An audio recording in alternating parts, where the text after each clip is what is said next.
Hey guys, welcome back to my channel. So today I want to show you how to answer. We can use about interpretation by substitution.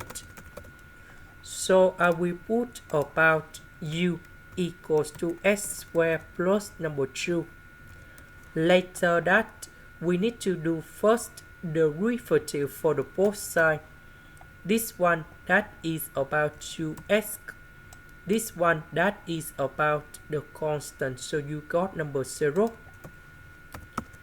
Because we don't have number 2, so we need to divide both sides by number 2.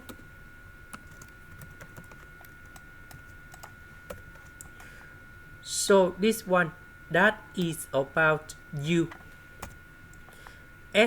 The s we change for this one.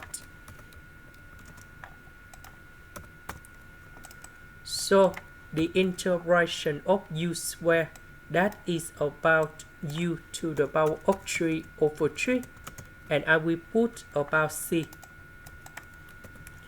About u that is about this one. Number 2 and number 3 we have number 6. And this is the final answer. That is the end. Thank you for watching.